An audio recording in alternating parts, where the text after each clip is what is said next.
segundo ano do meu coração. Tudo certo, rapaziada?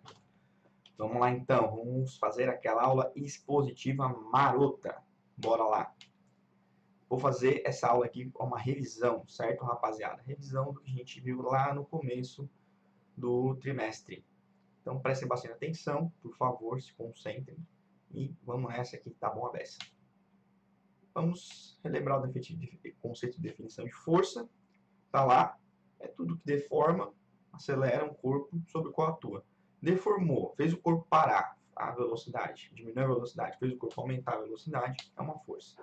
Então tá lá o nosso exemplinho, a forcinha se mexendo, olha só que beleza. Quem tem a memória boa vai saber que esse slide aqui já rolou uma vez. Trabalho da força paralela ao deslocamento. Então, o que vai ser esse trabalho aqui? Imagina que eu tenho um bloquinho, eu aplico uma força e ele desloca, lembrando que deslocamento é uma grandeza vetorial. Então, se ele se deslocou e uma força foi aplicada sobre ele, logo eu gastei energia. Se eu gastei energia, eu realizei um trabalho. Então tá lá, ó. O trabalho de uma força é definido como uma grandeza escalar correspondente ao produto da força pelo deslocamento, desde que a força e o deslocamento tenham a mesma direção e sentido.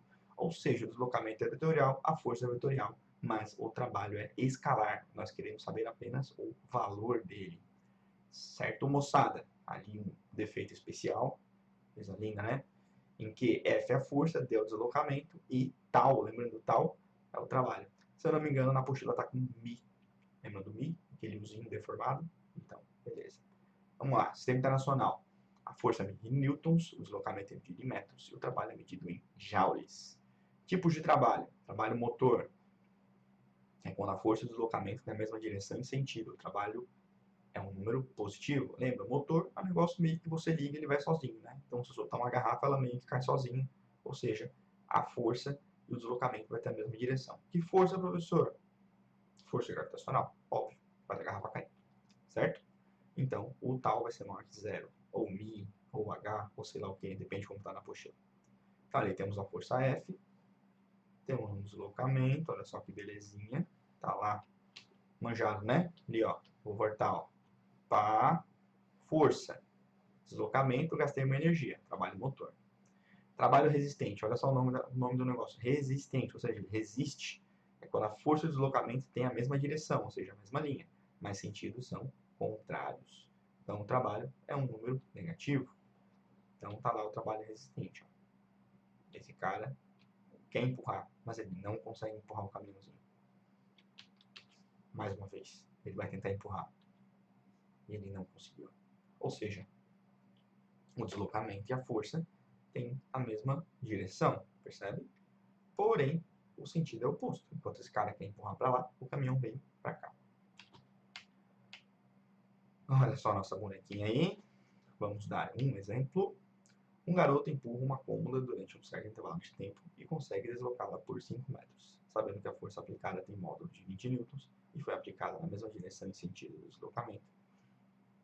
Determine o valor do trabalho realizado pela força. Então vamos lá, vamos resolver.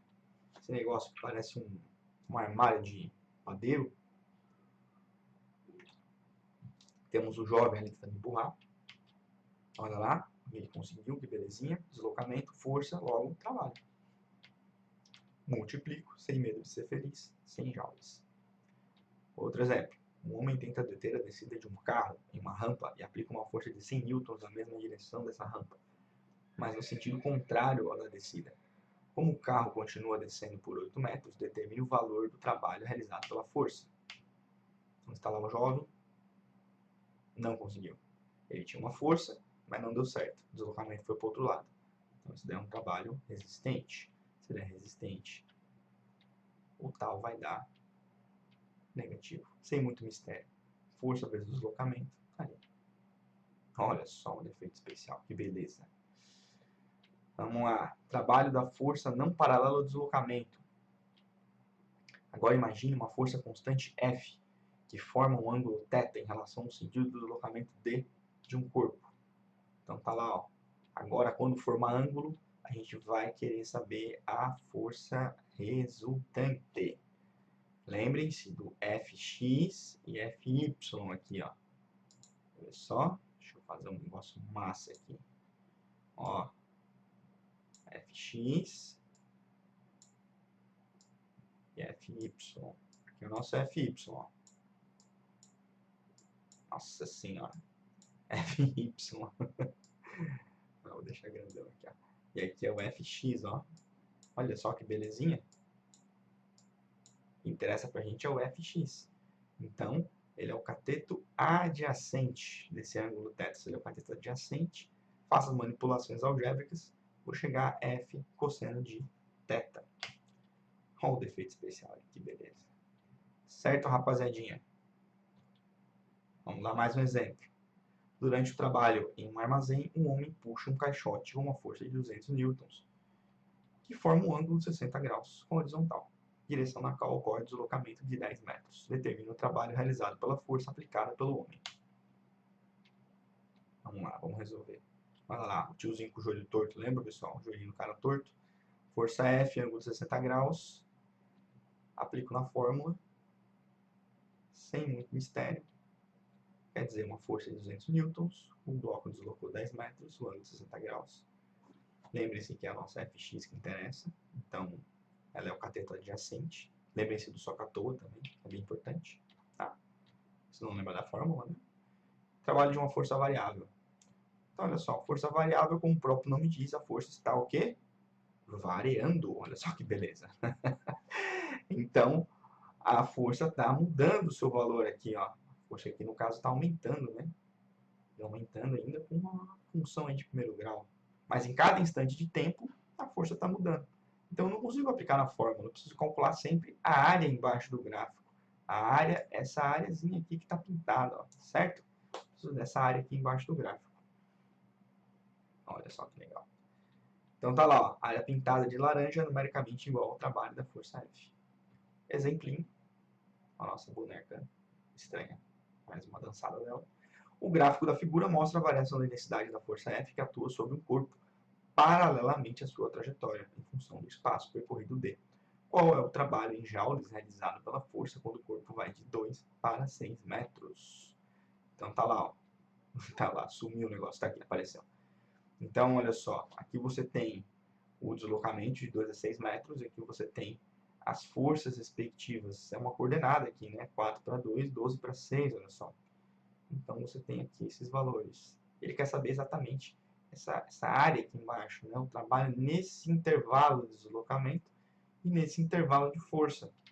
Isso daí, basicamente, é uma figura geométrica muito conhecida, né? A gente conhece, olha só, base maior, base menor. Nosso famoso trapézio, que os caras malham para deixar bem definido. Então tá ali, ó. Base maior, base menor, vezes a altura, dividido por 2, substitua os valores. 32 o quê? Bananas, abacaxis, calcinhas sujas ou joules? Resposta, joules. Que belezinha, hein? Trabalho da força-peso, tá lá, ó. Considera um corpo de peso P, que seja H o deslocamento vertical sofrido pelo corpo durante um movimento vertical. Força-peso, tem trabalho, professor? Óbvio, tem deslocamento, tem força, tem trabalho, independente da força. Vamos botar a bola para subir. Bola subiu, rapaziada. Tá lá, ó, vou tirar esse negócio aqui, peraí. E ali tá a distância H, ó. Então, trabalho, força vezes o deslocamento. Então, no caso, força e altura. Esse trabalho é motor ou resistente? Tempo de meio segundo. Resistente, né? Você está aplicando a força, tá para baixo, mas a bola está indo para cima. Então, o trabalho da força-peso é resistente. E na descida, aí é boiada, né? Se uma é resistente, o outro é motor. Tranquilinho? O trabalho da força-peso independe da trajetória adotada pelo corpo, isto é, depende apenas da altura e do peso do corpo. Então, aí, soltei as bolas. Opa, soltei as bolas. 3 trajetórias. A primeira caiu aqui, pá. A segunda, pô. E a terceira, pô. Isso deve vocês acordarem. 3 trajetórias diferentes, mas a altura em relação ao chão é a mesma. Se a altura em relação ao chão é a mesma, o trabalho vai ser rigorosamente igual. E a nossa boneca continua voando. Uma pessoa, vamos dar um exemplo. Uma pessoa levanta do solo um corpo de massa 5 kg até uma altura de 2 metros, em seguida baixa a uma altura final de 1,5 m em relação ao solo. Então você que está agora fazendo aquele exercício em casa, levantando aquele saco de arroz de 5 kg, certo? Você está realizando trabalho, olha só que legal. Determine em joules o trabalho realizado pela força gravitacional, força-peso. Vamos resolver. Então o corpo de massa 5 kg sobe 2 metros. Subiu. Olha lá, ó. O corpo de massa 5 kg desce até uma altura de 1,5 m em relação ao solo. Desceu. Puta, que legal, hein? Olha lá, olha esses raios de luz. Ali, ó, H1, H2. Então você vai ter uma diferença de altura, né? Observe que em relação ao solo, o corpo subiu apenas 1,5 metros. Sim, de fato, porque olha só, se ele subiu 2, depois ele desceu 1,5, então você tem ali uma diferença, né, de altura de 1,5 m em relação ao solo. Então 1,5 m, massa 5 kg, a gravidade está ali, trabalho resistente, né? Então, porque no fundo é resistente, né? Porque ele ficou uma altura em relação ao chão.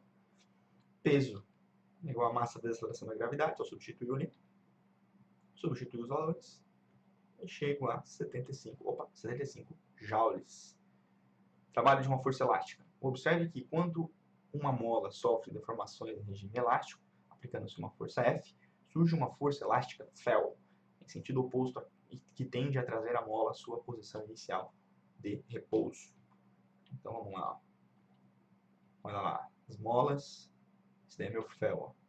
Eu empurro a mola para um lado ou para o outro, tem deslocamento, tem força, no caso da força elástica, então existe um trabalho. Então, força elástica. Aí a gente usa aquela lei daquele cara que fica verde? Não, mas é o mesmo nome, lei de Hooke. K é a constante elástica da mola, tá ali. E X é a deformação sofrida pela mola.